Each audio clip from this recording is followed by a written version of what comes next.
नमस्कार दोस्तों, कैसे हैं आप सब लोग। उम्मीद करता हूँ अच्छे होंगे, अपनी स्टडी ठीक से कर रहे होंगे। दोस्तों, आज दिनांक 29 मई 2026 को प्राइम एजुकेशन हब के इस यूट्यूब चैनल पे मैं आप सबका स्वागत करता हूँ। चलिए दोस्तों, आज की इंपॉर्टेंट न्यूज़ डिस्कस करने से पहले थोड़ी सी बात कर लेते हैं आज के कोटेशन की, जो कि अपन डेली एड करते हैं। मोदी जी ने ये जो कोटेशन है ये शेयर किया है पीआईबी पे। क्या लिखा है इन्होंने कि क्षमाशीलता और उत्तम आचरण जो है वो व्यक्ति के सच्चे आभूषण होते हैं। बहुत महत्वपूर्ण है ये तीनों ही चीजें जीवन में। विनम्रता, विनम्र होना मनुष्य की सबसे अच्छी क्वालिटीज में से एक है। हम्बल होना यानी कि आपकी सफलता में आपके बिहेवियर का जो योगदान है वो काफी ज्यादा होता है। तो विनम्रता उसका प्रमुख गुण है। और अगर आप देखेंगे तो बाकी दोनों चीजें विनम्रता से ही जुड़ी हुई है। यानी कि विनम्र व्यक्ति ही क्षमा किसी को कर सकता है। और वही अगर दोनों चीजें हैं, आप में विनम्रता भी है, क्षमाशीलता भी है, तो आपका उत्तम आचरण अपने आप ही स्वाभाविक रूप से हो जाएगा। देखिए दोस्तों, बहुत सारी थ्योरीज, बहुत सारे रिसर्च इस बात की ओर इशारा करते हैं कि व्यक्ति की सफलता में उसकी इंटेलिजेंसी का, उसके और बाकी सारे क्राइटेरियाज का जितना योगदान होता है उतना का उतना योगदान उसके अच्छे बिहेवियर का भी होता है। जिंदगी में आप कितना आगे जाएंगे ये इस बात पे निर्भर करता है कि आपका व्यवहार कैसा है। राइट, तो इस एंगल पे आप अच्छे से काम करते रहें। और आगे मोदी जी ने इसको जोड़ा है कि इन सब गुणों के साथ ही हम विकसित भारत जो है बनाने जा रहे हैं। चलिए अपन अभी कर लेते हैं अपनी न्यूज डिस्कशन। आज जो इंपॉर्टेंट न्यूज अपन ने ऐड करी है, एशियाई अंडर 23 जो कुश्ती है उसके बारे में बात करेंगे। भारत की पहली हाइड्रोजन ट्रेन के बारे में बात करेंगे। भूतापीय ऊर्जा की परियोजना कहाँ लगी है उसके बारे में बात करेंगे। अर्बन हीट आइलैंड यानी कि हमारे शहर किस प्रकार से हीट आइलैंड बन गए हैं, गर्म द्वीप बन गए हैं, उसके बारे में बात करेंगे। एसआईआर के बारे में बात करेंगे। सिक्किम पुलिस के बारे में बात करेंगे कि क्या अचीवमेंट रहा है हाल ही में सिक्किम पुलिस का। साथ ही कार्बन बॉर्डर एडजस्टमेंट जो टैक्स है, जिसके बारे में अपन ने पहले भी बात करी है, यूरोपियन यूनियन का ये टैक्स किस तरह से प्रभावित करता है और स्पेशली भारत को। चलिए दोस्तों, एक एक करके इन सारी न्यूज के बारे में अपन बात कर लेते हैं। सबसे पहले अपन बात करेंगे एशियाई 23 कुश्ती चैंपियनशिप के बारे में। इंडिया का अब तक का सबसे अच्छा प्रदर्शन रहा है एशियाई 23 जो कुश्ती चैंपियनशिप है। अंडर 23 का मतलब है ये एज ग्रुप को डिनोमिनेट करती है, यानी कि 23 से बिलो एज वाले जो है प्लेयर्स इसमें भाग लेते हैं।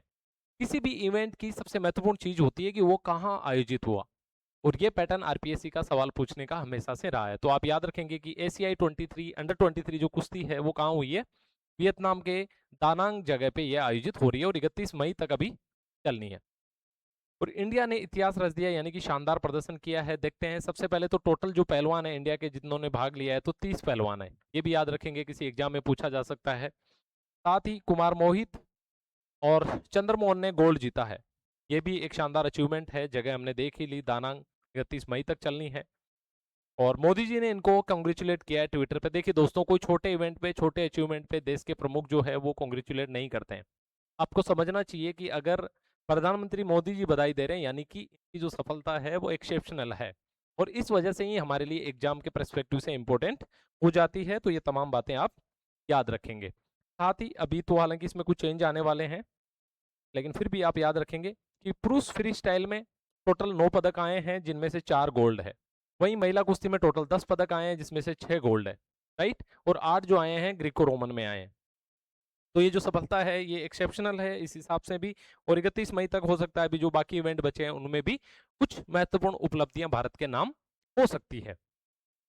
अब जो अगली न्यूज है ये भी एग्जाम के पर्सपेक्टिव से बहुत इंपॉर्टेंट है।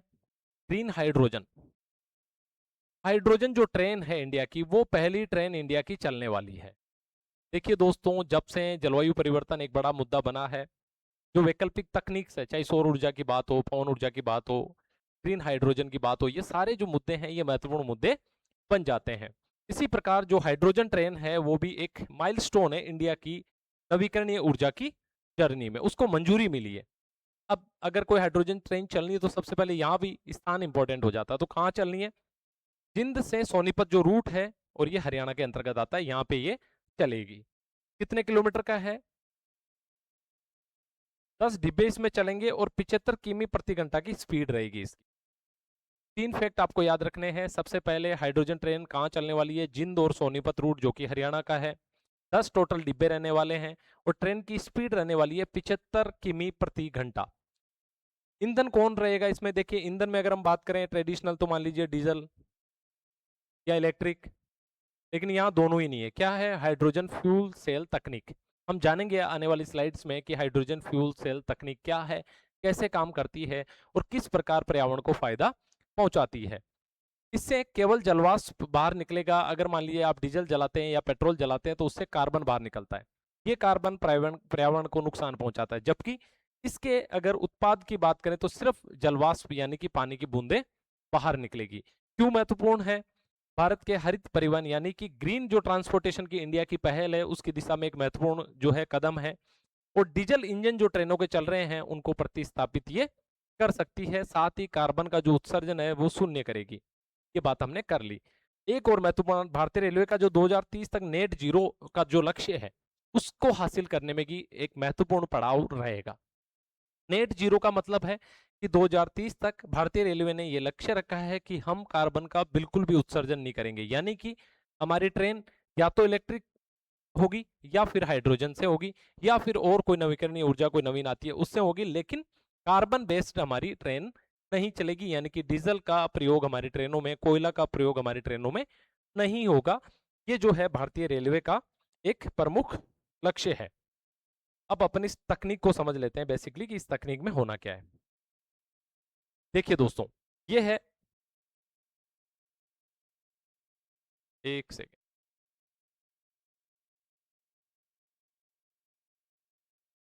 ठीक है, तकनीक के बारे में अपन बात कर लेते हैं। हाइड्रोजन फ्यूल सेल HFC तकनीक कैसे कार्य करती है? ईंधन नहीं जलता इसमें, केवल इलेक्ट्रोकेमिकल अभिक्रिया होती है। जानेंगे आगे कि इलेक्ट्रोकेमिकल अभिक्रिया कैसे होती है। इस तकनीक में इलेक्ट्रोकेमिकल अभिक्रिया से बिजली बनती है और उस बिजली से ये चलती है। देखिए दोस्तों, साइंस टेक का आपका एक इंपॉर्टेंट पोर्शन है आरपीएससी के RAS एग्जाम में भी और बाकी सारे एग्जाम्स में भी। साइंस जो ट्रेडिशनल है उससे ज्यादा सवाल साइंस तकनीक से पूछे जाते हैं, यानी विज्ञान और तकनीक से पूछे जाते हैं। तो सबसे पहले H2 की आपूर्ति होगी, छत से टैंकों से एनोड पे हाइड्रोजन पहुंचेगा। ठीक है।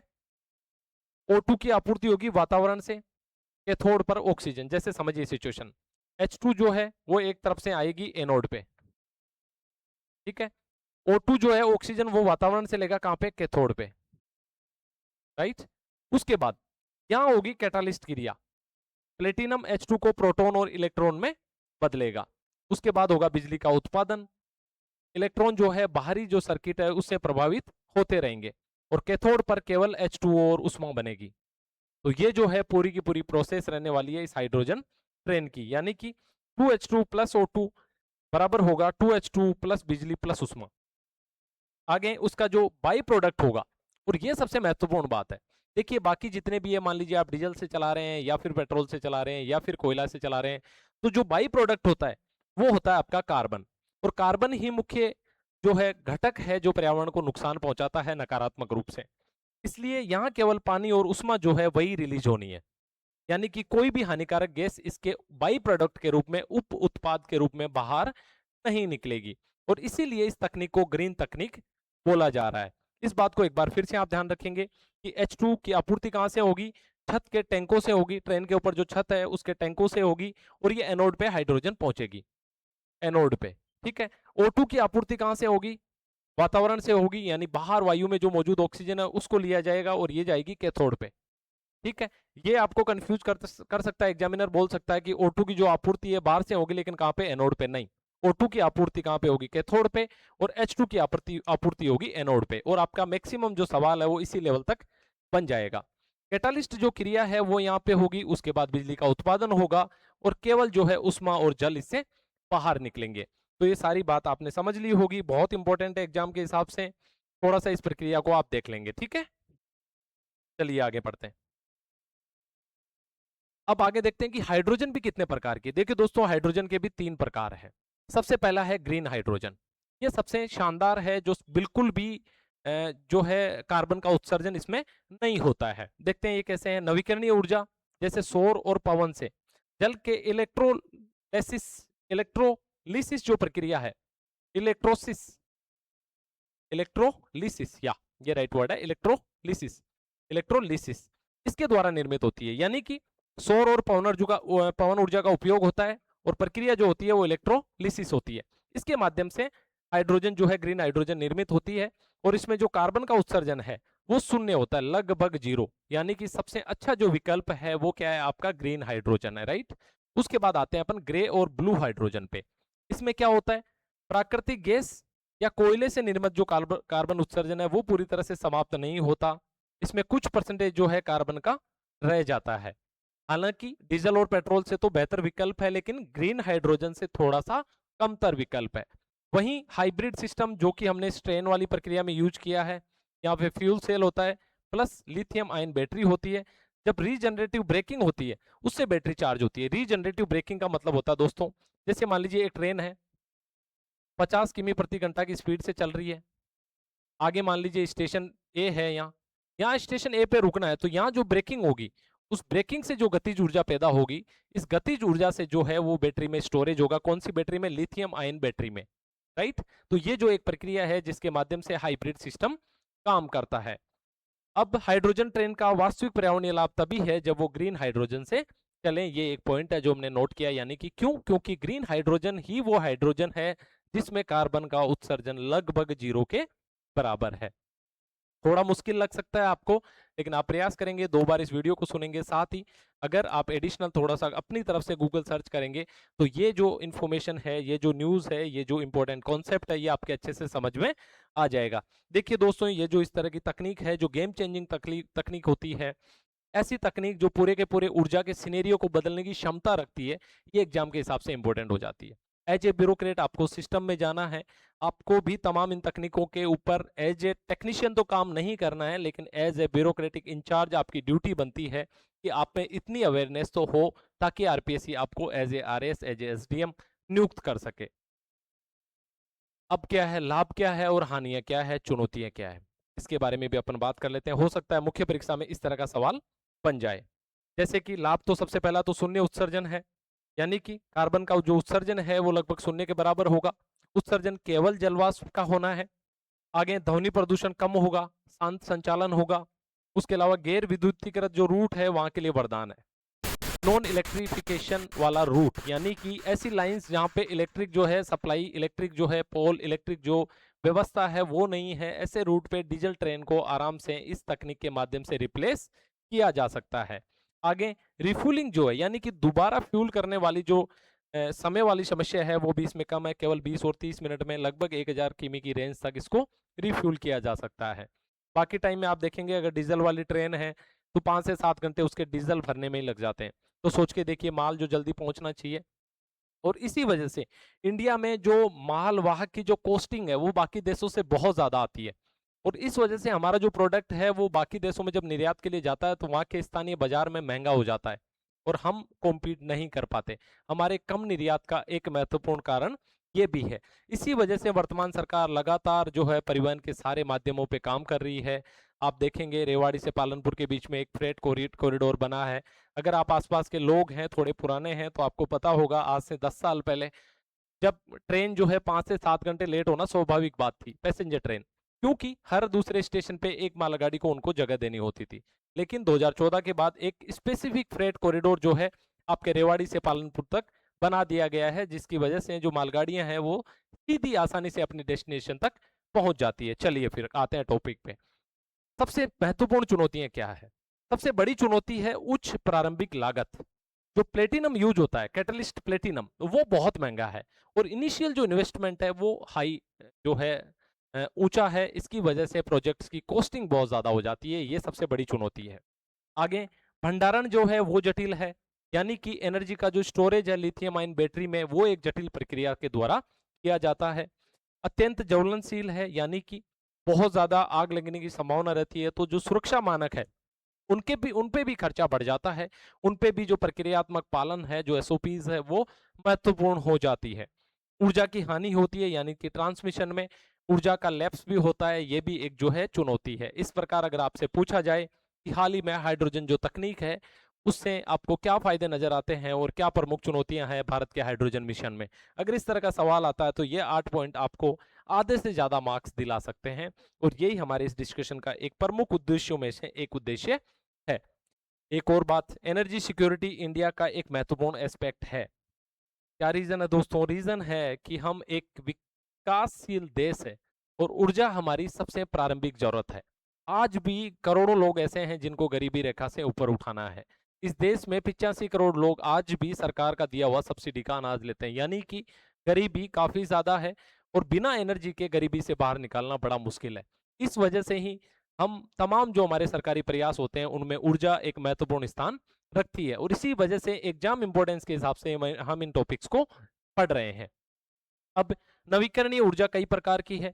सौर ऊर्जा है, पवन ऊर्जा है, हमने पहले पढ़ा हाइड्रोजन ऊर्जा है। उसी में एक और ऊर्जा है, उसका नाम है भूतापीय ऊर्जा। क्या होता है इसमें दोस्तों? इसमें क्या होता है, पृथ्वी के अंदर की जो गर्मी है, अंदर की जो तपन है, उसको ऊर्जा के माध्यम से प्रयोग किया जाता है। देखते हैं कैसे। ये जो पहली परियोजना है ये लगने जा रही है पूगा घाटी में। पूगा घाटी कहाँ पे है? आपके लद्दाख में। बहुत इंपॉर्टेंट है, इंडिया की पहली भूतापीय ऊर्जा परियोजना कहाँ स्थापित होने जा रही है, तो आपको याद रखना है लद्दाख के पूगा घाटी में। उसके बाद मुख्य तथ्य क्या है इससे जुड़े हुए? पूगा घाटी जो है लद्दाख में, ये बात हमने पढ़ ली। 14,000 फुट से अधिक की हाइट पे है। आपको पता है लद्दाख काफी ऊंचाई पे है। कौन कर रहा है? ओएनजीसी इसको संचालित करेगी, oil and natural gas corporation. और स्वच्छ शून्य कार्बन जो ऊर्जा है वो पैदा होगी। हमने बात करी पहले ही कि भूतापीय ऊर्जा भी नवीकरणीय ऊर्जा का ही एक रूप है। क्या है भूतापीय ऊर्जा? थोड़ा सा हम बुकिस लैंग्वेज में समझ लेते हैं। पृथ्वी के आंतरिक भाग की उष्मा का उपयोग करके बिजली उत्पन्न करना, यानी कि पृथ्वी के आंतरिक भाग की उष्मा का उपयोग करके बिजली पैदा करना ही क्या है? भूतापीय ऊर्जा है। पूगा घाटी में गर्म जल के झरने और ज्वालामुखी जो गतिविधियां हैं, इसके कारण ये एक सबसे सूटेबल स्थान है किसके लिए? भूतापीय ऊर्जा के लिए। इसीलिए देश की पहली परियोजना जो है ओएनजीसी के माध्यम से यानी कि संचालन करेगी ओएनजीसी, स्थापित होने जा रही है पूगा घाटी। कहां पे है? लद्दाख में। ओएनजीसी एक सार्वजनिक सेक्टर की कंपनी है, यानी कि भारत सरकार के सार्वजनिक सेक्टर में काम करती है और लद्दाख के दूर दराज क्षेत्रों को स्वच्छ ऊर्जा जो है उपलब्ध इसके माध्यम से करवाया जा सकेगा। तो ये महत्वपूर्ण जो फैक्ट थे इससे जुड़े हुए वो अपन ने पढ़ लिए। अगली न्यूज है, ये भी एग्जाम के हिसाब से बहुत इंपॉर्टेंट है। देखिए दोस्तों, कई बार क्या होता है एग्जाम पर्सपेक्टिव वाली न्यूज काफी ज्यादा होती है, किसी दिन कम होती है, तो हम थोड़ा जनरल डिस्कशन रखते हैं। लेकिन आज जितनी भी सारी न्यूज है वो काफी इंपॉर्टेंट है, आप सबको नोट डाउन करेंगे और सबको अच्छे से पढ़ते जाएंगे। चलिए बात करते हैं कार्बन बॉर्डर टैक्स के बारे में। हालांकि हम इस कार्बन बॉर्डर एडजस्टमेंट मैकेनिज्म जो है टैक्स, इसके बारे में हम पहले भी 2 बार बात कर चुके हैं। अगर आप पुराने लिसनर है तो आपको पता होगा कि हमने बात करी थी। और मैं आपको याद दिला दूं कि हमने कब बात करी थी। हमने बात करी थी जब इंडिया और यूरोपियन यूनियन के बीच ट्रेड डील हुई थी, जिसको मदर ऑफ ऑल डील बोला जा रहा था। तब ये कंसर्न्स आया था और हमने आर्टिकल डिस्कस किया था कि ये जो टैक्स है कार्बन टैक्स, ये भारत के लिए परेशानियां पैदा करेगा। तो अभी भी इसके बारे में थोड़ा सा पढ़ लेते हैं। यानी कि ईयू की नीति का हिस्सा है। ईयू क्या करता है दोस्तों? जो भी देश उनको सामान निर्यात करते हैं, उस निर्यात किए गए सामान पे वो आयात शुल्क लगाते हैं। इसके नाम पे, इस कार्बन बॉर्डर एडजस्टमेंट मैकेनिज्म के तहत उनके द्वारा ये बोला जाता है कि हम ये देखेंगे कि जो उत्पाद हमारे देश में आया है उस उत्पाद को बनाने में कितना कार्बन का उत्सर्जन हुआ है, कितना पर्यावरण को नुकसान हुआ है, उस हिसाब से हम इस पे टैक्स लगाएंगे। उद्देश्य क्या है उनका? उनका उद्देश्य ये है कि आप भी भाई स्वच्छ ऊर्जा को जो है बढ़ावा दो और पर्यावरण को कम से कम नुकसान दो। इस बात के लिए बाकी देशों को प्रोत्साहित करने के लिए इस टैक्स को ये लोग लगाते हैं। अब ये तो कहने वाली बात है, उनको पैसा मिलता है इस टैक्स के माध्यम से, असली उद्देश्य तो वही है। पूरा नाम आप याद रखेंगे, carbon border adjustment mechanism, CBAM। यूरोपीय संघ की नीति है जो अधिक कार्बन उत्सर्जन से बने उत्पादों पर अतिरिक्त टैक्स लगाती है। इसका उद्देश्य सभी देशों को पर्यावरण अनुकूलन उत्पादन के लिए प्रेरित करना है। ये तो किताबी बात है, वास्तविक बात यही है कि वो इस टैक्स के माध्यम से परेशानी खड़ी करते हैं। और भारत जैसे देश के लिए क्या परेशानी है? देखिए दोस्तों, हमारा जो उत्पाद है वो दुनिया के बाजार में महंगा हो जाता है और इसकी वजह से बाकी देशों से जो उत्पाद आते हैं उनसे वो प्रतिस्पर्धा नहीं कर पाता। क्या प्रभावित उत्पाद कौन कौन से हैं? देखिए, स्टील, सीमेंट, एल्यूमिनियम, उर्वरक, बिजली, ये जो है प्रारंभिक सेक्टर है जो इससे प्रभावित होंगे। ईयू का उद्देश्य क्या है? दूसरे देशों को जो है उसके लिए प्रेरित करना। भारत पर क्या प्रभाव है? देखिए, भारत जैसे विकासशील देश के उद्योगों को निर्यात महंगा हो जाएगा, जिससे वो बाकी जो वैश्विक बाजार है उसमें उनकी प्रतिस्पर्धा है, यूरोपियन यूनियन का जो बाजार है उसमें उसकी जो प्रतिस्पर्धा है उस पर नकारात्मक प्रभाव पड़ता है। हालांकि परीक्षा के टिप के हिसाब से अभी ये न्यूज में क्यों है? कार्बन बॉर्डर टैक्स जो है ये WTA के नियमों के टकराव के कारण भी अभी चर्चा में है। यानी कि WTA के जो नियम है, WTO वर्ल्ड ट्रेड ऑर्गेनाइजेशन यानी कि विश्व व्यापार संगठन, उसके नियम और ये यूरोपियन यूनियन का जो टैक्स है, कार्बन टैक्स, इन दोनों के बीच में एक टकराव की स्थिति है, इसलिए ये न्यूज में है। टकराव हमारे लिए इंपॉर्टेंट नहीं है, हमारे लिए इंपॉर्टेंट है कि भारत पे इसका क्या नकारात्मक प्रभाव पड़ता है। चलिए अब हमने आगे एक आर्टिकल इंक्लूड किया है दोस्तों। आर्टिकल है अर्बन हीट आइलैंड के बारे में। देखिए अर्बन का मतलब होता है शहरी, हीट का मतलब होता है गर्म, और आइलैंड का मतलब होता है द्वीप। यानी कि हमारे शहर जो गर्म द्वीप की तरह बन रहे हैं, ये क्या वजह है, किससे ठीक किया जा सकता है, इन तमाम बातों पे इस आर्टिकल में अपन डिस्कस करेंगे। यानी कि इसको भविष्य के खतरे के रूप में देखा जा रहा है कि अगर इसी तरह हमारे शहर गर्म होते रहे तो लोगों को बहुत सारी परेशानियां अभी ही झेलनी पड़ रही है, तो आने वाले समय में क्या होगा। जब शहरी सेक्टर ग्रामीण सेक्टर की तुलना में अधिक गर्म हो जाते हैं तो उसे अर्बन हीट आइलैंड इफेक्ट कहते हैं। इंपॉर्टेंट है ये कॉन्सेप्ट, आपसे पूछा जा सकता है मुख्य परीक्षा में, याद रखेंगे और अच्छे से इसका इस्तेमाल करेंगे। और इसके दीर्घकालिक खतरे जो है वो अत्यंत गंभीर है। देखिए क्या खतरा है, सबसे पहले स्वास्थ्य का खतरा है, यानी कि रात में अगर अधिक गर्मी रहती है तो स्ट्रोक, डिहाइड्रेशन, हृदय रोग और सांस लेना, इन सब बातों की तकलीफ आपको हो सकती है। साथ ही ऊर्जा का संकट, यानी कि गर्मी ज्यादा होगी तो कूलिंग की मांग बढ़ेगी, यानी कि एसी, कूलर, फ्रीज, पंखे, इन सब चीजों की मांग बढ़ेगी, जिससे ऊर्जा की खपत 8 से 16% तक बढ़ सकती है। बुनियादी जो ढांचा है उस पे दबाव बढ़ेगा शहर का, यानी कि शहर की सड़कों पे, ऊर्जा पे, स्वास्थ्य पे, इन तमाम चीजों पे जो है नकारात्मक प्रभाव इसका पड़ेगा। आगे देखते हैं, जल का संकट है, यानी कि जल की जो डिमांड है वो भी बढ़ने वाली है, और राजस्थान जैसे राज्य में तो ये समस्या और ज्यादा गंभीर हो जाती है, जहां प्राकृतिक रूप से ही जल की उपलब्धता जो है बाकी भारत की तुलना में काफी कम है। चलिए आगे चलते हैं। सुझाव क्या हो सकते हैं, देखिए ये भी हमने मेंस परीक्षा के हिसाब से रेडी किया है कि आपसे पूछा जा सकता है कि अच्छा ठीक है, आपको ये बात तो पता है कि आपके शहर गर्म हो रहे हैं, अब भाई आप क्या सुझाव देंगे एज ए एसडीएम। तो आपको पता होना चाहिए, और हमें पता कहाँ से होगा, न्यूज से पता होगा, आर्टिकल से पता होगा, टेक्स्ट बुक से पता होगा। तो हमने जो मुख्य सजेशन है वो आपके लिए एड यहाँ पे कर दिए हैं। क्या सुझाव है, क्षेत्र विशेष आधारित रणनीति अपनाएं, यानी कि एक शहर के लिए भी अगर जरूरत पड़े तो 2 या 3 तरह की रणनीति आप अपनाइए। ऐसा नहीं है कि पूरे के पूरे शहर के लिए एक ही प्रकार की रणनीति अपना ले। यानी कि जैसे आप किशनगढ़ का ही चर्चा करें तो साउथ शहर के लिए अलग रणनीति हो, पुराने शहर के लिए अलग रणनीति हो, क्योंकि साउथ शहर और पुराने शहर की बसावट में अंतर है। पुराने शहर में घरों के बीच में जो डिस्टेंस है वो काफी कम है, तो वहां पे हीट का जो इम्पैक्ट है वो साउथ शहर से ज्यादा होगा। तो इस तरह की जो है मतलब स्थान के हिसाब से आपकी अप्रोच होनी चाहिए। कूल रूफ, यानी कि छतों को अच्छे से हरित आवरण से ढका जाना चाहिए, ये एक अच्छा सॉल्यूशन है। इससे बिजली की जो मांग है वो घटेगी। चौड़ी सड़कें होनी चाहिए और कम घनत्व होना चाहिए। भवनों के बीच में दूरी, हवा से बफर जोन और हरित सेक्टर जो बनाना सुनिश्चित करना चाहिए, ये भी एक अच्छा सजेशन है। जलवायु संवेदनशील भवन, यानी कि जो भी नई कॉलोनीज कटे, नई जो प्लानिंग आए, टाउन प्लानिंग आए, उसमें जो है न्यूनतम हरित सेक्टर, यानी कि इतना एरिया तो आपको ग्रीन रखना ही है, इस तरह की प्लानिंग का हिस्सा होना चाहिए। तो और सबसे पहले, और आपको पता है, सरकारी भवनों को प्राथमिकता देनी चाहिए, यानी कि जहां पे आप अच्छे से काम करवा सकते हैं। देखिए प्राइवेट व्यक्ति तो आप सजेशन देंगे, क्या पता मानेगा नहीं मानेगा। किसी डेवलपर को आप बोलेंगे कि आपको ऐसे कॉलोनी विकसित करनी है, हो सकता है वो भी घूस देके, पैसे देके उस तरह से ना करवाए। लेकिन इस आर्टिकल में राइटर ये बोलते हैं कि भाई सरकारी भवनों में तो आप मैंडेटरीली लागू कर लें, तो उससे लोग जो है अच्छे से सकारात्मक रूप से प्रभावित भी होंगे, और हो सकता है उससे एक अच्छा चेंज आए। आगे चलते हैं दोस्तों, एक और आर्टिकल हमने इंक्लूड किया है। देखिए एसआईआर बहुत ज्यादा चर्चा में रहा था। हुआ क्या था बेसिकली, एसआईआर का मतलब है स्पेशल इंटेंसिव रिवीजन, यानी कि एक दोबारा पुनरीक्षण करना, गंभीर मतलब अच्छे से पुनरीक्षण करना, किसका, मतदाता सूची का।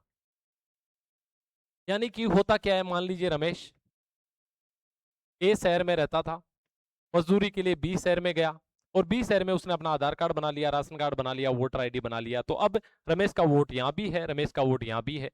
बहुत सारे ऐसे लोग हैं जो बांग्लादेश, पाकिस्तान से कहाँ आ गए, इंडिया में आ गए, यहाँ आके यहाँ के लोकल अथॉरिटीज को एडजस्ट करके और जातिगत वोट बैंक की राजनीति की वजह से भी लोगों ने हेल्प करके और यहाँ उनके आधार कार्ड, पैन कार्ड बना दिए। तो उन लोगों से ये डॉक्यूमेंट मांगना कि भाई आपका भारत में, आप बताइए आप कब से रह रहे हैं, क्या है। तो ऐसे लोग जो फालतू लोग बाहर निकल जाए इस लिस्ट से, इस मतदाता सूची से, तो उस प्रक्रिया के लिए एसआईआर चलाया गया था। ठीक बात है। अभी सुप्रीम कोर्ट का इसके ऊपर फैसला आया है। क्या फैसला आया है देखते हैं।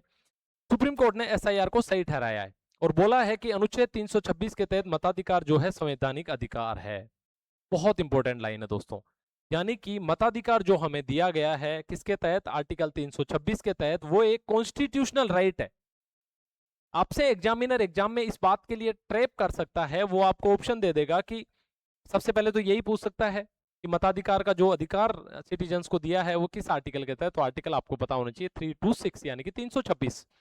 मताधिकार कौन सा अधिकार है? क्या यह विधिक अधिकार है, क्या यह वैधानिक अधिकार है, क्या यह संवैधानिक अधिकार है? तो आपको टिक करना है दोस्तों की ये एक कॉन्स्टिट्यूशनल राइट है। क्यों? क्योंकि सुप्रीम कोर्ट ने भी अभी इस बात को दोहराया है। समस्या कहां है? राजबाला जो मामला था 2015 का और अनूप बरनवाल जो मामला था 2023 का, दोनों ही मामले में सुप्रीम कोर्ट ने जो है इससे उलट एक निर्णय दिया था कि नागरिकता जांच की जो जिम्मेदारी है वो किसकी है। देखिए समस्या कहां है। बेसिकली इसमें बोला जा रहा है कि सुप्रीम कोर्ट ने ये तो बोल दिया कि आर्टिकल 326 के तहत ये एक कॉन्स्टिट्यूशनल राइट है, लेकिन एसआईआर जो प्रक्रिया है, जो जांच की गई मतदाता सूचियों की और कुछ लोगों को मतदाता सूची से जो बाहर किया, क्या उनको ये साबित करने की जिम्मेदारी किसकी होनी चाहिए कि अगर ये कॉन्स्टिट्यूशनल राइट है तो गवर्नमेंट की होनी चाहिए, लेकिन यहाँ पे जो जिम्मेदारी है वो व्यक्ति की है कि वो साबित करे कि भाई आप भारत के नागरिक हो या नहीं, आपके मतदाता सूची में नाम होना चाहिए या नहीं होना चाहिए। और चुनाव आयोग को नागरिकता का जो है प्रारंभिक संस्था इन्होंने माना है। तो ये क्लैरिटी नहीं है, हमारे लिए काम की बातें दो ही है। वो ये है कि आर्टिकल 326 के तहत ये मताधिकार जो है संवैधानिक अधिकार है, जो कि सुप्रीम कोर्ट ने अभी हाल ही में इस निर्णय में दिया है। तो आप इसको थोड़ा सा देख लेंगे, इतना ही एग्जाम के हिसाब से इंपॉर्टेंट है। आगे बात आती है अम्बेडकर साहब की। अम्बेडकर साहब ने एक महत्वपूर्ण बात बोली। आर्टिकल 324 के तहत क्या बोला है, हमारे देश में एक इलेक्शन कमीशन जो है वो बनेगा। ये प्रावधान कौन से आर्टिकल में? 324 में। डॉक्टर अंबेडकर ने यह बताया था कि मूल ड्राफ्ट में हर राज्य के लिए अलग चुनाव आयोग का प्रावधान था, यानी कि संविधान का जो मूल ड्राफ्ट बना था उसमें यह किया गया था कि हर राज्य के लिए अलग चुनाव आयोग रहेगा। लेकिन उस समय कुछ राज्य ये चाहते थे कि धार्मिक, जाति और अन्य समूह को मताधिकार से वंचित करना, यानी कि मूल ड्राफ्ट में यह बात बोली कि चुनाव आयोग बना दिया जाए पूरे देश के लिए, एक नहीं सभी राज्यों के लिए अलग अलग। लेकिन कुछ राज्यों की ऐसी मंशा थी कि हम भाई 18 साल से ऊपर वालों सबको नहीं देंगे, हम किसी जाति, धर्म, समुदाय के नाम पे लोगों को अलग कर सकते हैं। इस डर की वजह से आर्टिकल 324 के तहत एक ही चुनाव आयोग बनाया गया। ये बात कौन? डॉक्टर अंबेडकर साहब से कोट की गई है, यानी कि इन्होंने बोला था 324 के तहत पूरे देश के लिए एक ही केंद्रीय चुनाव आयोग होगा। 326 के तहत लोकसभा और विधानसभा चुनाव में 18 वर्ष वाला जो प्रावधान है वो इन्होंने कर दिया। अब आप कंफ्यूज मत होना, राज्य चुनाव आयोग की जो व्यवस्था है वो बाद में की गई। किसके लिए की गई? स्थानीय चुनाव के लिए, लोकल बॉडी के चुनाव के लिए। आपका जो केंद्रीय चुनाव आयोग है वो आपके चुनाव कराता है लोकसभा के, विधानसभा के, आपके एमएलए के चुनाव भी वही करवाता है, एमपी के चुनाव भी वही कराता है, राज्यसभा सदस्यों के चुनाव भी वही करवाता है, राष्ट्रपति का चुनाव भी वही करवाता है। ठीक है, लेकिन आपका राज्य चुनाव आयोग किसका चुनाव करवाता है? आपकी लोकल बॉडीज का, ग्राम पंचायत का, शहरी निकायों का, इनका कौन करवाता है? राज्य चुनाव आयोग। उसका प्रावधान कब किया गया? 73वां और 74वां संविधान संशोधन, जो कि 1992 और 93 में लागू किया गया, उसके माध्यम से होता है। तो इन दोनों बातों से आपको कंफ्यूज नहीं होना है। आगे चलते हैं। देखिए हमारी रिफाइनरी जो है काफी न्यूज में थी, न्यूज में होने की वजह कोई अच्छी नहीं थी, वहां आग लग गई थी, मोदी जी उसका उद्घाटन करने आने वाले थे उससे 1 या 2 दिन पहले ही। ठीक है, तो सीडीयू जो है उसका एक कंपोनेंट है, उसकी कमीशनिंग होने वाली है। कमीशनिंग का मतलब है कि वो चालू होने वाली है, ऑपरेट होने वाली है, बस इतना ही समझे इसे, कमीशनिंग से कंफ्यूज ना हो। देखिए राजस्थान के मुख्य सचिव जो है इन्होंने पचपदरा जो रिफाइनरी है, जो कि HRRL और HPCL दोनों के द्वारा चलाई जा रही है, क्रूड डिस्टिलिंग यूनिट, सीडीयू का मतलब है क्रूड डिस्टिलिंग यूनिट, और यही क्रूड डिस्टिलिंग जो यूनिट है इसी में आग लगी थी। तो ये दोबारा जो है चालू होने वाली है और निर्धारित कार्यक्रम के हिसाब से तेज गति में चल रही है, और इससे राजस्थान जो है वो अच्छा उत्पादन जो है तेल का करेगा। ठीक है, तो ये तो महत्वपूर्ण बात इसमें बहुत ज्यादा नहीं है, अगले वाले में देखते हैं। ये आपके एग्जाम में पूछा जा सकता है, ये कंपोनेंट है उस रिफाइनरी के, बहुत ज्यादा इंपॉर्टेंट नहीं है, लेकिन मैं ये कहूंगा कि 50% चांसेज है इस तरह का सवाल पूछ ले, क्योंकि थोड़ा सा टेक्निकल फील होता है ये सवाल। देखते हैं सीडीयू क्या है? क्रूड डिस्टिलिंग यूनिट, यानी कि कच्चे तेल का पहला परिष्करण जो होता है वो यहाँ पे होता है। देखिए हम जो भी इंपोर्ट करते हैं, हम पेट्रोल या डीजल नहीं मंगवाते हैं विदेशों से, हम केवल कच्चा तेल मंगवाते हैं, उसकी जो पूरी की पूरी प्रोसेसिंग है वो हम इंडिया में करते हैं। अब आप समझिए यहाँ से, ये मान लीजिए ईरान है, ईरान से हमने पेट्रोल या डीजल नहीं मंगवाया, हमने मंगवाया कच्चा तेल, और इस कच्चे तेल की जो परिष्करण होता है वो हमारी इस तरह की जो रिफाइनरीज बनी हुई है, इन रिफाइनरियों में इसका परीक्षण होता है, परिष्करण सॉरी, क्रूड डिस्टिलिंग यूनिट, यानी कि ये पहला सेगमेंट हो गया। उसके बाद डीजल हाइड्रो ट्रीटिंग यूनिट, जिसको बोला जाता है DHDT, यानी कि डीजल की जो गुणवत्ता है उसमें सुधार किया जाता है। उसके बाद तीसरी प्रोसेस में पीएफसीसीयू यानी कि प्रोपिलीन एफसीसी यूनिट, प्रोपिलीन का उत्पादन इसमें होता है जो कि एक महत्वपूर्ण कंपोनेंट है इस पूरी की पूरी प्रक्रिया का। उसके बाद डीसीयू होता है यानी कि डिलेड कोकिंग यूनिट, भारी कच्चे तेल का प्रसंस्करण जो है यहाँ पे किया जाता है। तो ये पूरी की पूरी प्रक्रिया है, आप थोड़ा सा नोट डाउन कर लेंगे और इसको हल्का फुल्का समझ लेंगे। और जिस प्रकार अगर ये रिफाइनरी शुरू होती है तो राजस्थान का भी एक महत्वपूर्ण रोल जो है इस पूरी की पूरी प्रक्रिया में स्थापित हो जाएगा। चलिए आगे बढ़ते हैं। अब सिक्किम पुलिस को एक महत्वपूर्ण अवार्ड मिला है दोस्तों, अवार्ड दिया है हमारी राष्ट्रपति जी ने। अवार्ड का नाम देखेंगे राष्ट्रपति का निशान। आपसे पूछा जा सकता है कि हाल ही में किस राज्य की पुलिस को, किस राज्य की स्थानीय पुलिस को एक अवार्ड दिया गया राष्ट्रपति का निशान, तो आपका जवाब होना चाहिए सिक्किम पुलिस को। 28 मई 2026 को अवार्ड प्रदान किया। डेट आपके लिए इंपॉर्टेंट नहीं है। गंगटोक जो है सिक्किम की राजधानी है, वहां पे अवार्ड दिया गया, सामान्य बात है।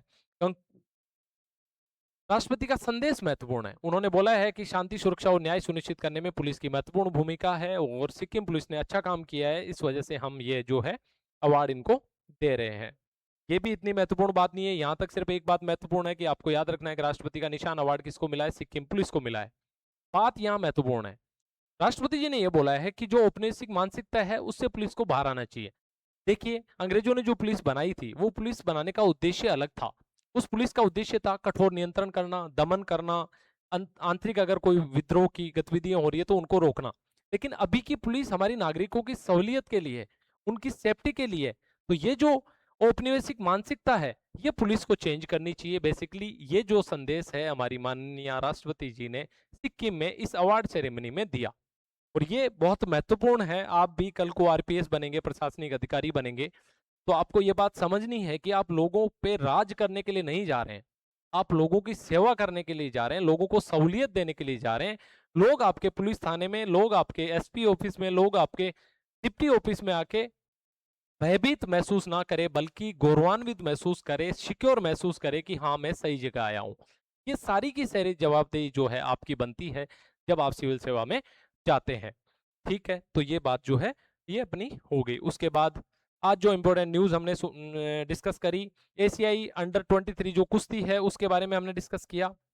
उसके बाद हमने बात करी हाइड्रोजन ट्रेन के बारे में जो चलने वाली है जिंद सोनीपत रूट पे। उसके बाद बात करी पुगा घाटी परियोजना के बारे में जो कि लद्दाख की पुगा घाटी में चलने वाली है। सीबीएम कार्बन टैक्स जो यूरोपियन यूनियन लगाती है उसके बारे में बात करी। अर्बन हीट आइलैंड्स के बारे में बात करी। एसआईआर के बारे में बात करी। रिफाइनरी के बारे में बात करी। सिक्किम पुलिस के बारे में बात करी। उसके राष्ट्रपति निशान अवार्ड के बारे में बात करी। तो ये थी हमारी आज तमाम जो इंपॉर्टेंट न्यूज जो एग्जाम के हिसाब से बहुत बहुत ज्यादा इंपॉर्टेंट है। आप सब इनको सीरियस लेंगे, अच्छे से डिस्कस करेंगे, अच्छे से सारी चीजें नोट डाउन करेंगे। तो आप अपना ख्याल रखिए। जय हिंद।